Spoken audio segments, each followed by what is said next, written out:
when you talk about the need for investment in places like the Mississippi Delta and persistent poverty places across the country, you know that there's a reason that it's hard to attract capital. These are communities where the markets essentially have failed, so many people, so many towns, and often it takes something to prime the pump, to get to get the engine started, to ignite the flame. That's why we've titled this panel "Igniting the Flame: Philanthropic Investment in Persistent Poverty Areas." 25 years ago, as you haven't noticed, our 25-year logo, we started with $1.5 million capital grant from the Pew Charitable Trust. Pew had never invested in rural. Again, similar to the point that Laura made from Goldman, they were an urban foundation based not in Philadelphia, Mississippi, but in Philadelphia, the other Philadelphia. And they had a windfall and got Bill Moyers to convene a group to think about if we're going to look at making investment in a rural place, where should we do it? Where would it have the greatest impact? And again, similar to some of the points that were made then, you've got to find a partner who knows the community, who knows the region. And they reached out to George Penick and the Foundation for the Mid-South. Foundation Mid-South received a grant from the Pew Charitable Trust that became the seed funds for the Enterprise Corporation of the Delta, as we were known then. We later became Hope Enterprise Corporation. But that $1.5 million and a challenge to take that and transform the economy of the Delta. $1.5 million. I'm trying to figure out why that made you laugh. It is, but the real funny thing is that we were audacious enough to think that we could make a difference. But we knew that that was just a start, but it was an important start.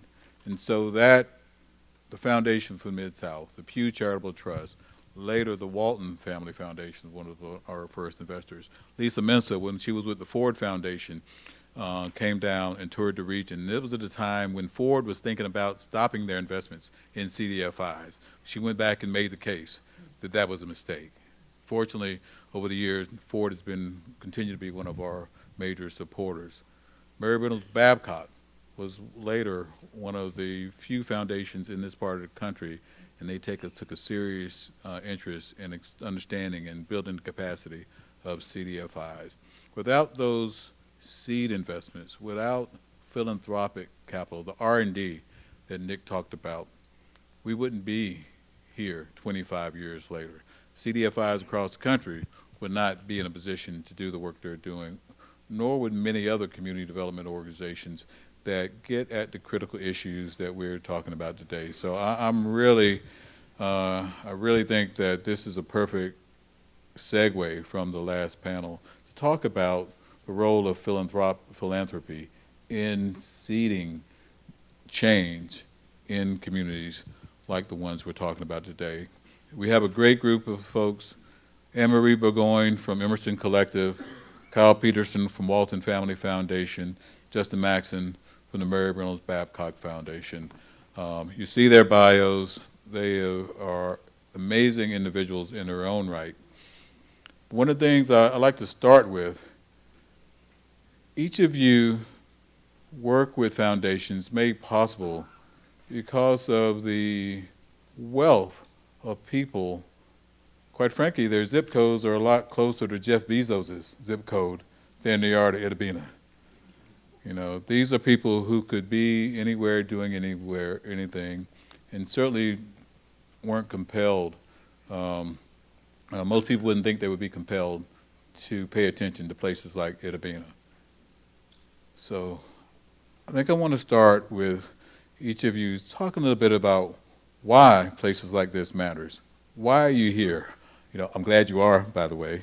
But you understand the point. I mean, we don't, in the Delta, we have an average of $41 per person grant making per person in the Delta and in Appalachia, places like that. You compare that to $450 per person in the U.S. overall, $2,000 per person in New York City, $2,000 per person, $41 per person. You can see the disparities.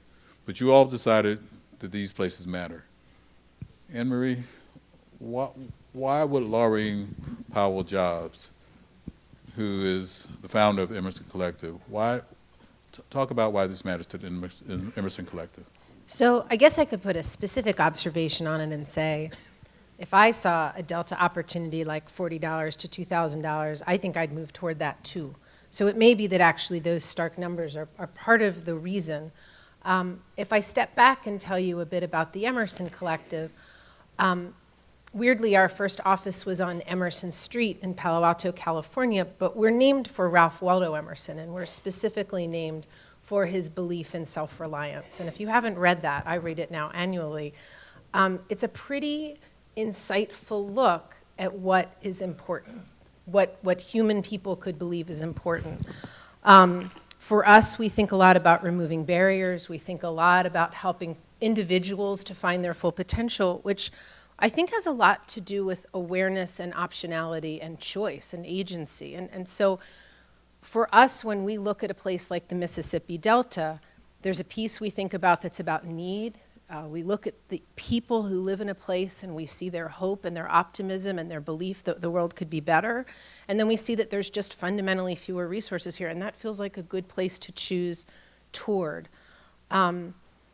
For us, we are not theory of change sort of funders. I can talk a little more about Emerson later, but we are more about building ecosystems. We're trying to find places where if you put more resources, the people who are there have the opportunity to explore and do things differently.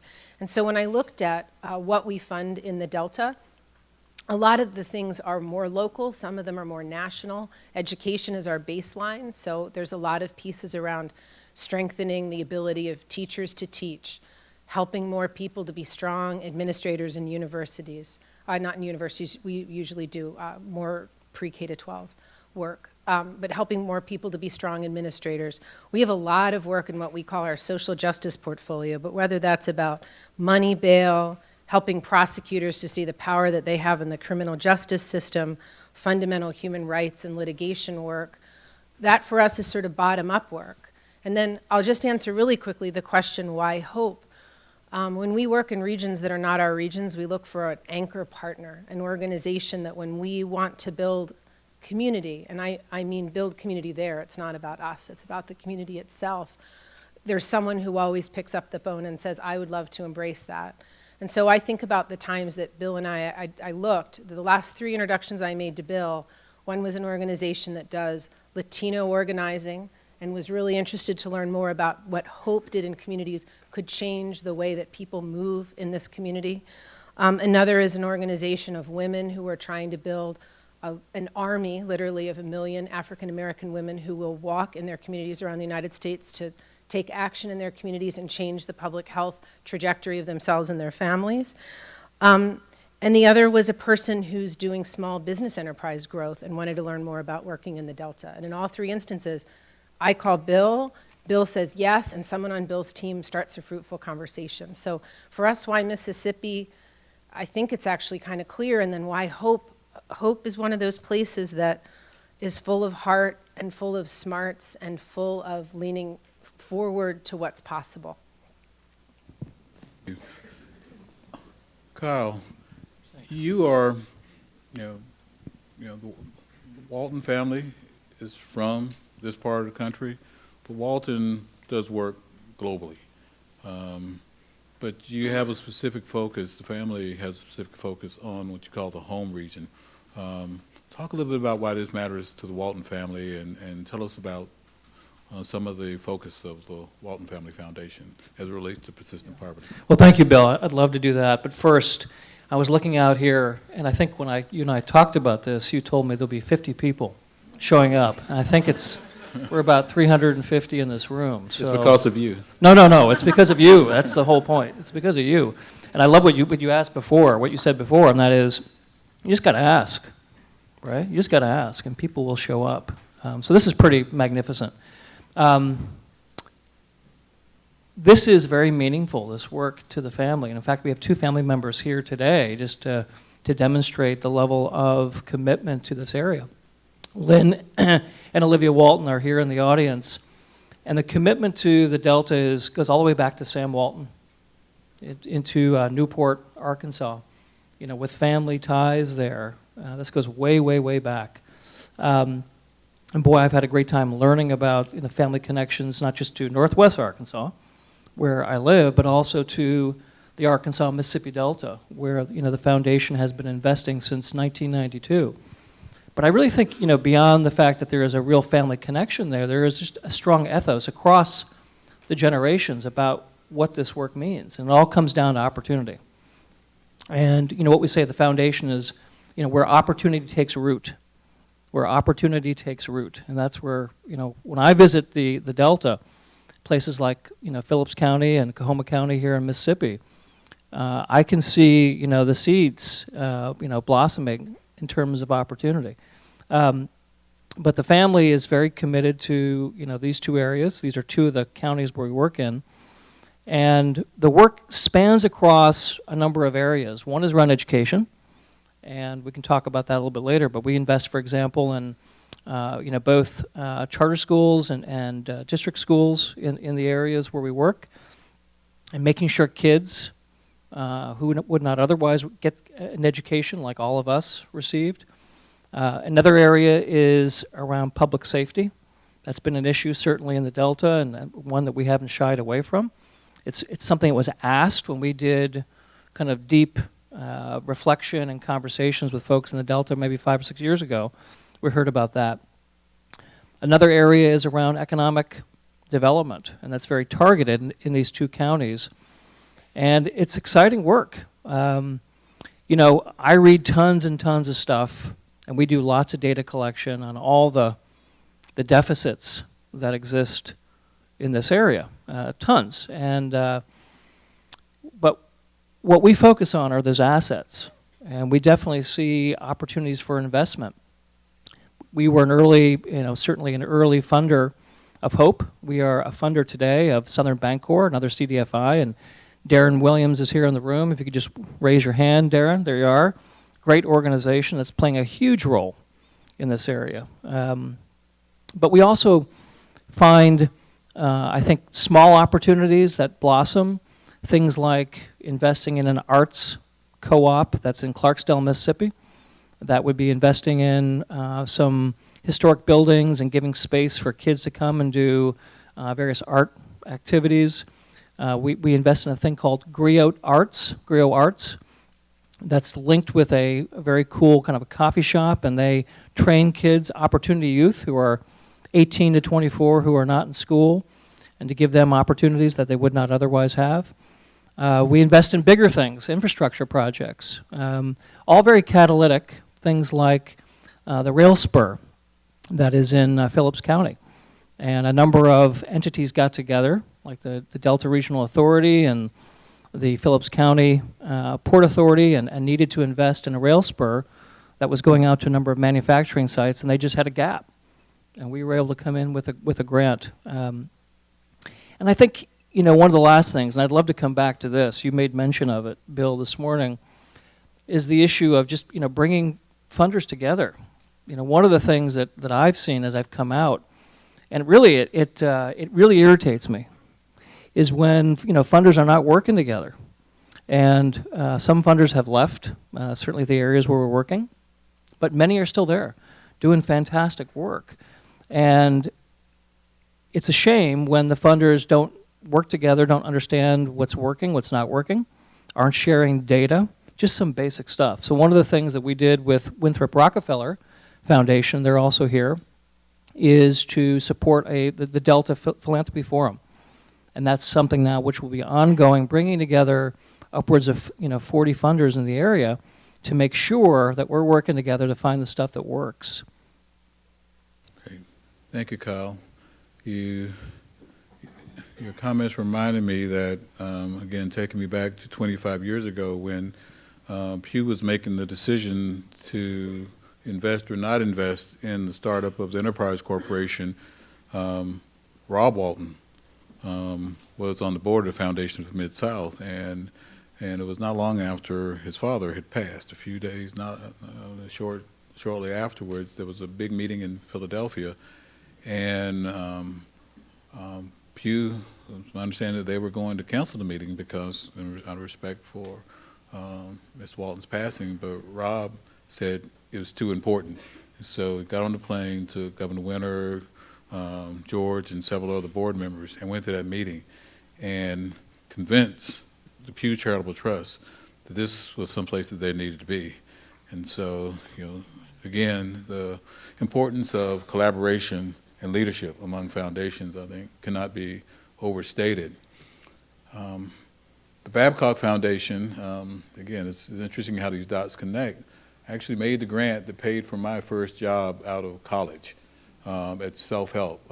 We were a small CDFI at that time in North Carolina, and I was told I had to raise my own salary. Well, fortunately, George Penick was a program officer at the foundation, and the foundation has not stopped investing in development in low-income communities since then, as has really focused on CDFIs. We'll talk about that a little bit more later, but Justin, I'd like to get you to talk about why Babcock. The Babcock family, again, is incredibly wealthy, but they saw community development across the Southeast as important. Can you talk a little bit about that and how Babcock approaches that work?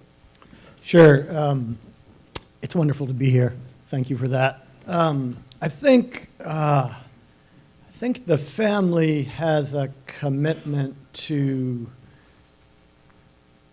figuring out how to address some of the deepest, hardest challenges in the South. And part of that is just a recognition that we won't thrive as a country if we have communities that aren't thriving.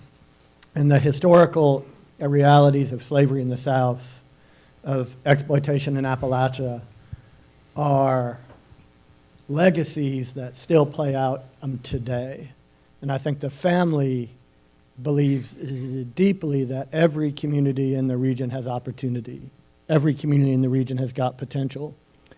Even these communities that have suffered the worst of our history. And so the Babcock family, the Mountcastle family,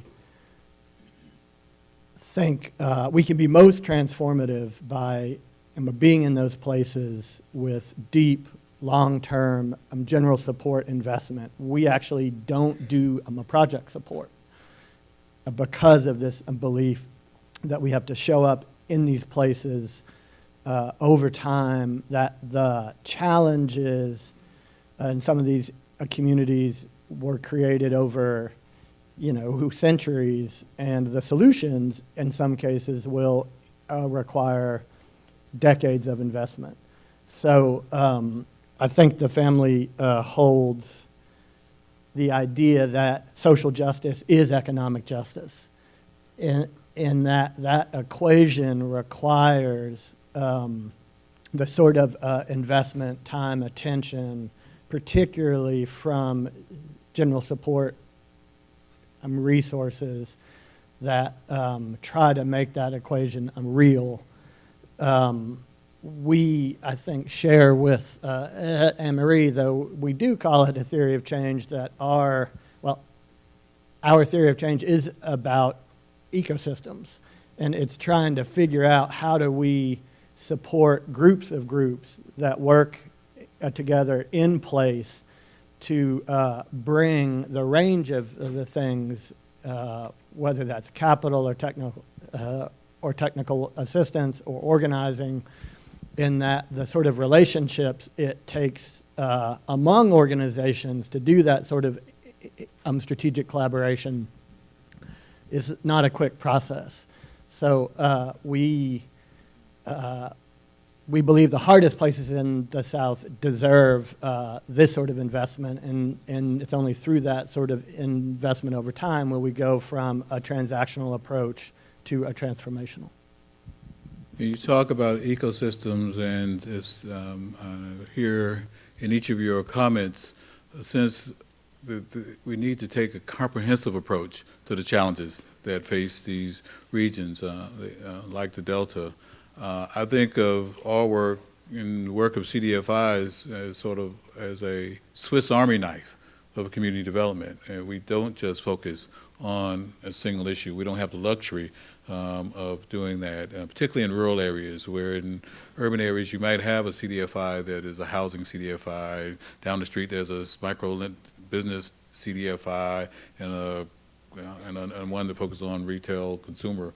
But here we have to do a lot more with a lot less. And related to that comprehensive view, the maps that I showed this morning, whether it's education, closing the education gaps, the healthcare gaps, the jobs gaps, any of the opportunity deserts that exist, food access, at some point all of those require capital, but you also require comprehensive approaches. I think of Emerson as more of an impact investor than a traditional philanthropy. You talk about taking a long view, about flexibility, and I've heard you talk about and know the range of issues that Emerson touches on. You spoke a little bit about it briefly. I think these are the kind of approaches we like to see more of in philanthropy. Why do you see this as important, and are there particular examples that you could highlight that illustrate how this plays out in your work? Sure. Can I borrow your microphone? Thanks.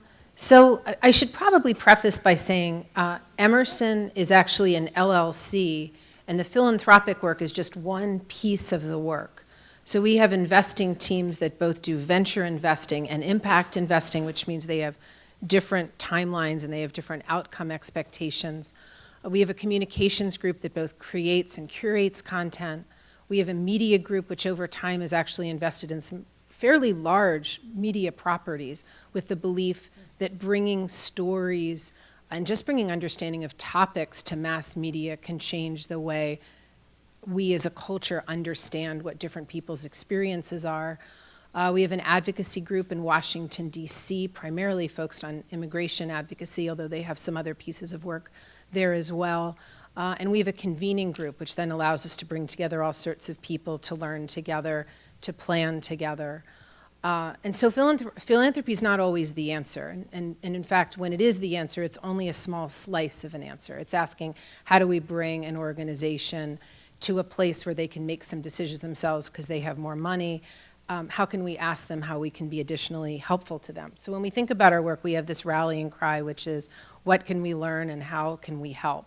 And the learning piece is about our understanding someone's work and then being able to take that knowledge and bring it to the rest of our portfolio. And the how can we help really is about bringing the other pieces of Emerson to bear on the work and building this stronger ecosystem and community.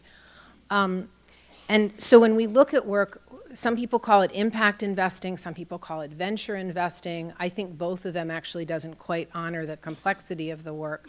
But we are really looking for strong leaders who are thought leaders, and we're looking for models that we think are fairly demonstrative in terms of creating change and building data sets so other people can use them perhaps differently, but they can be repurposed in different ways in different places.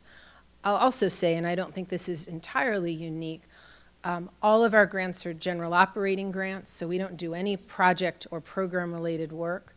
And they're all multi-year. They're usually 2 years to start, 3 years, and then they sort of build in terms of duration after that.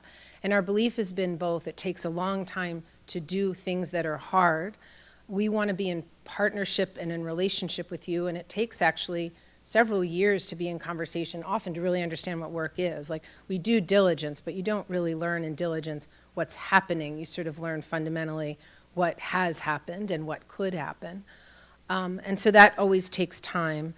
And then there's another piece, which is we offer a lot of capacity building at our shop, both things we curate in-house. We have a lot of vendors, and if folks use those vendors, we pay for you to have those experiences and opportunities, and we continue to build on that. And our belief has been that this is a highly underinvested in sector. And so anything we can do to help leaders, teams of leaders, entire staffs of people to fundamentally find their own power and their own potential really drives forward the work.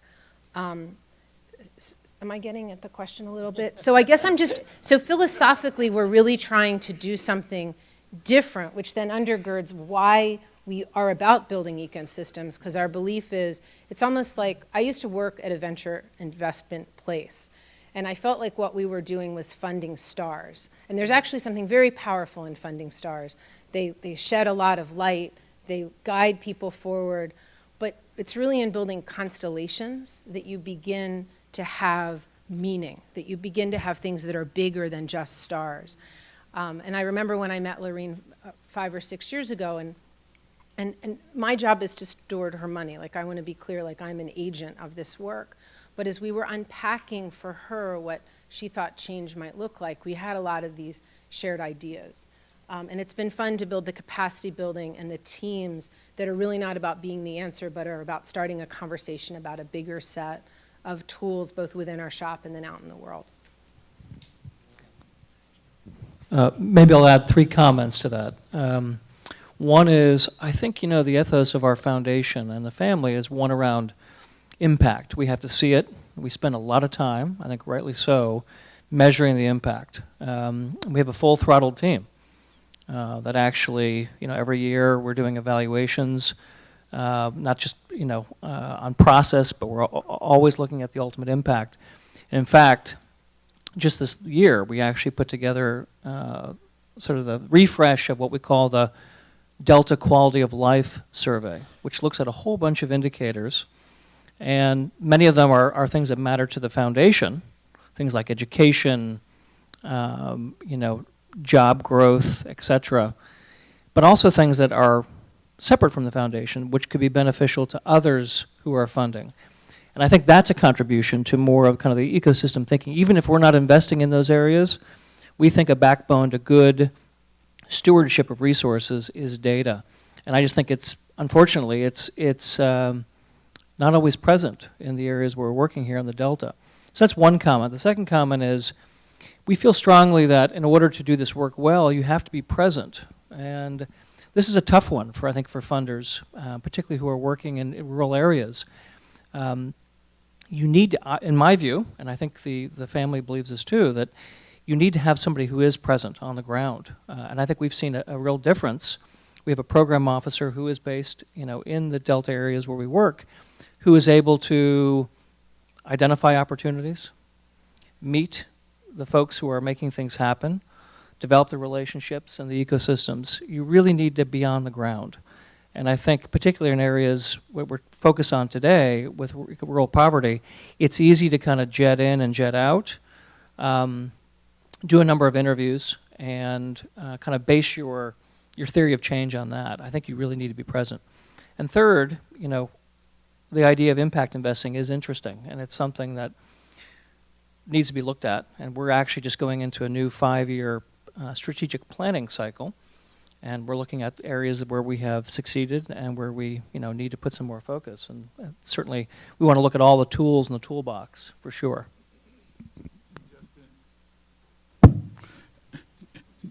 Justin, the Mary Reynolds Babcock Foundation for a long time, as I mentioned earlier, has seen community development financial institutions as a key partner in your work, and not just funding them, but you've, the foundation, even before you came, spent time talking with CDFIs, learning about them, and trying to understand what they needed and how they could be more effective in supporting the growth and capacity of CDFIs across the Southeast. Where there's, talk about opportunity deserts, there's CDFI deserts in many communities, even though I think Dan's data about the high number of CDFIs in Mississippi is accurate. That happened after the financial crisis, when there was an opportunity from Treasury to invest in CDFIs, and several banks took advantage of that. But that has not been the history. You have a unique perspective, having been the CEO of a CDFI. So can you talk a little bit about the Babcock Foundation's approach and to CDFIs and what you've learned over the years. Sure. You know, the first thing I'll say is the foundation thinks that CDFIs are the best bet in rural development. Just fundamentally, our experience, 60 years, scratching our heads about what can we do to most help economically distressed communities, we can't come up with a better answer. So I think Dan Latondra did a great job in enumerating some of why that is, but that unique combination of finance, business acumen, the hands-on technical assistance and skill with entrepreneurs and other organizations, local knowledge and expertise, program innovation, you know, policy chops and interests, like that combination does not exist in a lot of organizations. Layer on the fact that those same CDFIs also earn some percentage of their costs, and as a grant maker, it's a terribly compelling combination. So I think we think CDFIs are the place in the South in particular where economic justice and social justice show up in real ways. They aren't perfect institutions, but it's our sense that they're the best. We have learned that there is no one-size-fits-all CDFI, and that they need from grant operating support, capital grants, loans, a whole range of resources that not all of them have access to. So we have tried to be intentional both about ensuring we can provide from guarantees to loans to capital grants to straight up general op support. Because CDFIs, you know, if you've seen one CDFI, you've seen one CDFI. We think self-sufficiency is important, but often gets held out as the primary way to think about CDFI success. And we've learned it's just more complicated than that, that CDFIs thrive when they focus on market context, understanding their place, structure, how they're organized, what they're trying to do, and implementation. And that those three focuses end up as key to CDFI success and are more important to understand than how much of their annual operating do they earn. And in fact, those that think about those three generally are more self-sufficient. But sustainability is what we're interested in, not necessarily self-sufficiency. We have other lessons, but I'll stop there. Yeah. I want to come back to Kyle for a second. Kyle, this gathering today in many ways aligns and builds on a few meetings, convenings that the Walton Family Foundation pulled together. You pulled together an incredible group of foundation leaders in Clarksdale last year, and then a few months later, you hosted the Heartland Summit, where you promoted investment in Middle America at a time when many people don't think that the rest of the country is paying very much attention, certainly not listening to people in Itabena and places like this. What are some of the takeaways from those meetings, those gatherings that you think other foundations should be aware of? Yeah, thank you for that. I think increasingly we like convening. You know, there's real power. There's real power in that, and we're very fortunate to be part of both of those. For the Delta Philanthropy Forum, I mentioned that earlier. It was striking in terms of what was missing there, in terms of just the obvious of bringing folks together to get on the same page and just share out what their work was. Like that's like step one. Now we're having conversations. We actually had a meeting last night of the kitchen cabinet or steering committee, whatever we're calling it. And the Fed is also going to be involved. We can talk about that a little later, in helping us to steer this going forward and making sure that we do have data in terms of what is the philanthropic contributions, investments in the Delta area, what are the private sector contributions, and what are the government contributions, really to see that full picture. And with that, use that as a bit of a backdrop for the next meeting, which we definitely want to have.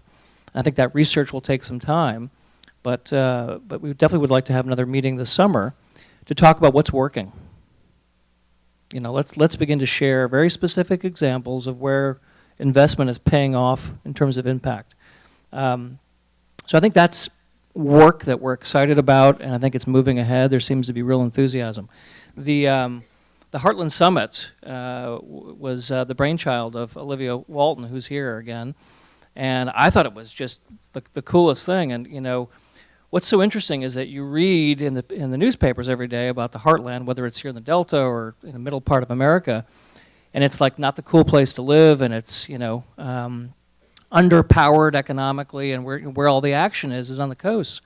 Well, lo and behold, you bring together 350 mostly younger folks, and boy, they have stories to tell about success across the country.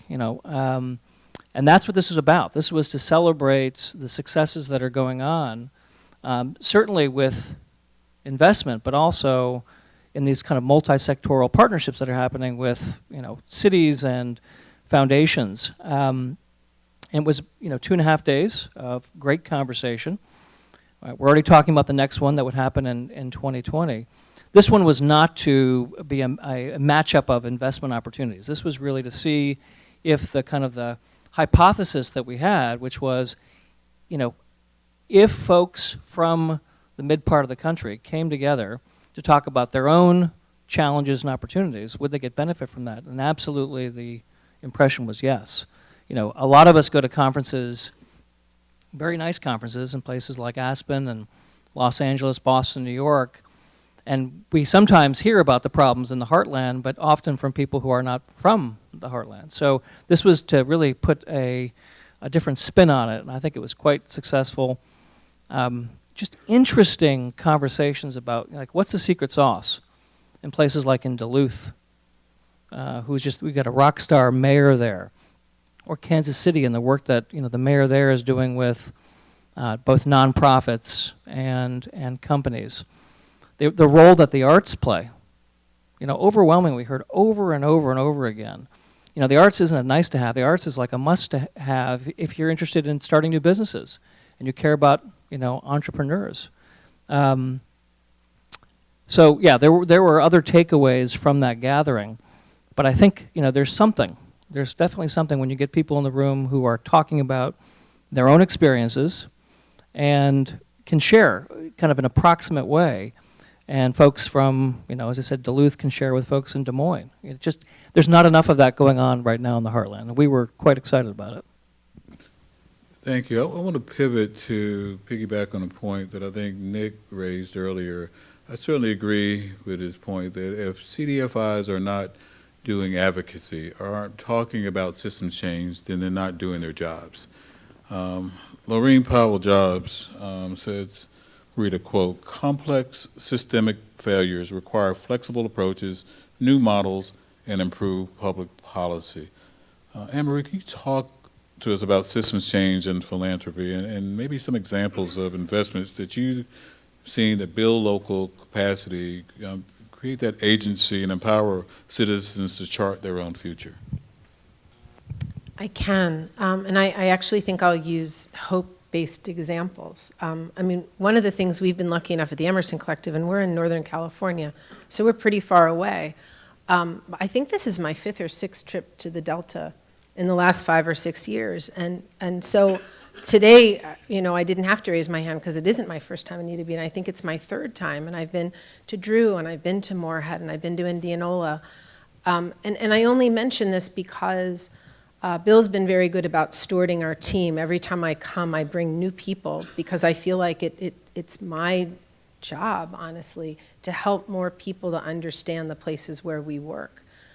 Just because you sit in San Francisco or New York or Boston or Washington, that isn't actually where the most important things I think that Emerson is doing are happening.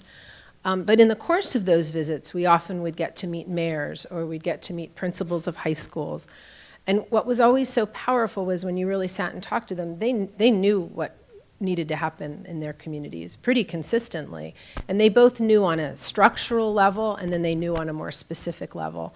And so one of the things that's part of the work that we do with Hope is called the Catalyst Fund, which is a fund that's set up so that leaders of communities can bring together other people in their communities to have conversations about what change could happen, and those things can then get funded, which I mention not because it's necessarily about advocacy and it's not necessarily about big systems change, but I think when change in people's communities, that's the change they want to see, that's that leading change that feels like, well, if it's about streetlights or it's about sidewalks or it's about playgrounds, if those changes happen, that feels like actually the train could leave the station, or maybe the train actually has a little bit left the station.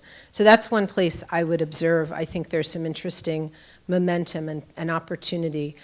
And another place I look a lot is in our immigration portfolio. So Emerson focuses on education, immigration, the environment, health, particularly around environmental determinants of health, and social justice. Those are our 5 areas. And in immigration, it's probably fair to say that the national conversation about immigration is stuck or stymied. It's not going anywhere really quickly. But there's a lot of excellent work that can happen on a state level and on a local level in immigration. And whether that's simply a community choosing to be a more welcome and safe place to live, it's a cultural change, but it's a change that can happen. Or whether it's about municipal ID cards or allowing young people to get, at the state level, scholarships for their education, or it's allowing people to get driver's licenses. There's tons of discrete policy-oriented changes that can make an enormous difference in the quality and safety of people's lives. And so whether that's about leaders looking out on the horizon and seeing those changes, whether that's about individuals in a community deciding that they're going to advocate for those changes, and those being conversations not just to people who have need, but people who fundamentally believe that communities are safer and stronger when everyone in a community is in a position to make choices for themselves and their families that are better. That is when really fundamental change can happen. And so that's another place where we put a lot of support, is in allowing success, those discrete but important kinds of success, to happen, for people to see it and for people to advocate toward it.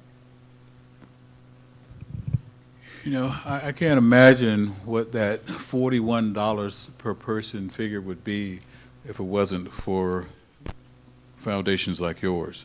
But you also know that that $41 is not enough. And again, advocacy, I think, plays a critical role in increasing the pie to get to the billions, or Jesse said, maybe the trillions that are really needed to affect the change that's needed in places like Indian country and the Black Belt and the Delta.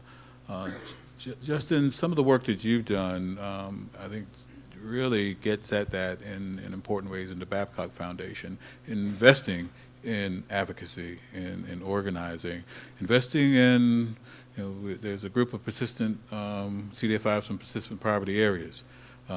You saw what could happen when you helped lead the way for the investments that Lisa talked about with USDA leveraging $400 million. Can you talk a little about the role that you all play in igniting the flame around advocacy? Sure. I think this is only a little unfair to say, I don't really think we've got a federal rural development policy that makes sense. And particularly that highlights communities that have experienced a persistent poverty. And it feels like, well, there are significant resources at the federal level. It is a broken, overcomplicated, so many boxes to check to get the resources necessary to see the change we all so desperately want to support in the communities we care about. So I just think this question of how do we organize, I was looking for Jesse, to build the political will, the interest, and the power to reimagine what federal rural development policy, and really federal development policy that is explicit about rural communities, particularly those that have experienced a persistent poverty, feels like it's got to be the central question. I think part of it is we actually know, and Lisa said this, more about what works in these communities than folk think. For sure, more than the mainstream press would imagine. And CDFIs and others play such a critical role in lifting up examples, telling stories about opportunity, not just about challenges, and making real the case that we know what to do with billions of dollars. Foundations have got to make the resources available, the general support grants, and help CDFIs and other organizations have access to the funds that allow them to do the sort of policy advocacy necessary to see change in the policies that that control investment. And there's a lot that we can do as foundations. All the glue resources necessary to get groups together, to articulate a policy platform, to build the relationships, to believe in each other enough, to identify key messages and stories and who's got relationships on the Hill or in other places. General support resources can go to organizations that do advocacy. There is no reason we cannot put those dollars in, and there is no reason a 501c3 nonprofit organization cannot do advocacy with up to 20% of, now I'm not a lawyer, so don't take that as legal advice, but it is very clear. So I think part of it is foundations becoming more comfortable with what we can do. Part of it is acknowledging the expertise and the wisdom that our grantee partners have, and then part of it is making sure we put the resources out to make sure that they can do the necessary advocacy work to imagine policy at all levels that makes rural development make more sense. Thank you. My colleague has given me the time to wrap up, so I will channel my good friend Ed Sivak and ask you all to take a minute to just share with us whether it's talking to your foundation colleagues, talking to CDFIs, community development activists, or talking to policymakers. What should they know about rural development, about rural opportunities that you've learned over the course of your work in places like the Delta? What should... Sure, I got it. There's a lot there. One thing I'll just mention, which I think is new and interesting, is something that came out of the Heartland Summit, and that is a new think tank that we are launching called the Core Economic Institute. That name may change, but nevertheless, this will be a think and do tank focused on the Heartland and looking at issues that we've been talking about today. And one of the things that's really interesting in the early research is this concept called a micropolitan area, which is where you have a number of counties contiguous. You have at least one city that's larger than 10,000 people but smaller than 50,000 people. And doing the research across the Heartland about where are these micropolitan stars? Where are they punching way above their weight? Places like Findlay, Ohio, Pecos, Texas, and Blytheville, Arkansas. They're just confounding what you would normally think because for a small city that ain't St. Louis or Kansas City, etc. That's the type of work that I'm excited about that can sort of push the thinking, because that's really what the reality is, right? And we're not going to probably create another major city in the area. So we have to think about what's working in these smaller areas and try to work with folks to bring about some of that secret sauce. At the risk of being halfway ridiculous, it's not rocket science.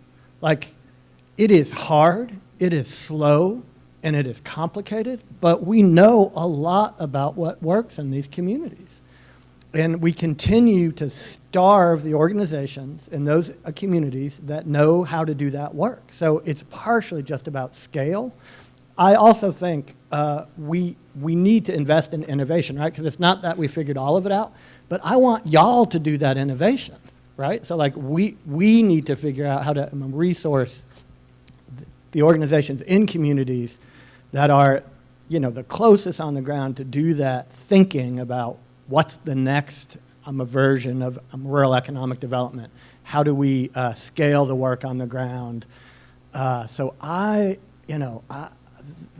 there's a lot to figure out, but as I look around the South, I see many examples that convince me we know a lot more about what works, and we have to figure out how to shine a spotlight on that and make the case for the scale of resources, the billions, necessary to see the outcomes that benefit people on the ground.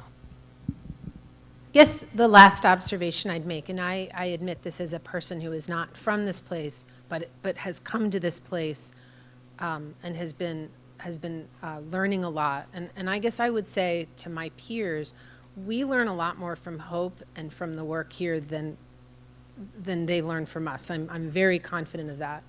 And so when I think about our immigration team and the way they've been working with the Hope team on their Hispanic initiative to reach out and bring more people to the credit union who are Spanish-speaking people and are people who have really the exact same needs as those that the credit union responds to, but didn't feel that they saw themselves in the products before.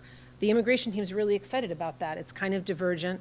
Our education team is excited about the work that Hope does within high schools. They have a credit union branch in a high school, and our team would love to learn more about that. Or there's a bunch of people in our investing team who come out of venture who know a lot about technology, and they're really interested in Hope's app device, and they want to make that stronger, and they want to figure out how they can bring people from Silicon Valley to look at the app. I think it's kind of an amazing thing when there's a vehicle that's strong enough, that's doing enough breadth of work, that people with other skills and knowledge and talents can come, learn more, and say, I would like to be part of what's happening there. And that's really all about our learning and our knowledge, and we feel really humbled and blessed by that opportunity. So you have to build a relationship to have those kinds of opportunities, but it's so well worth it to go to a place that is not your place, where just because of the divergence of experience, opportunity can happen.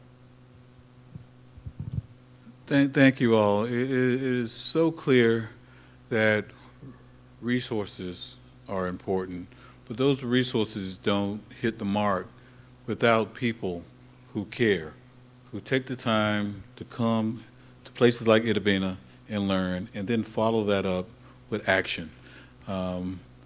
So glad that the Waltons, Laureen, the Babcock family cares enough about these places, and that they're smart enough to hire leaders like you to make sure that those investments hit the mark.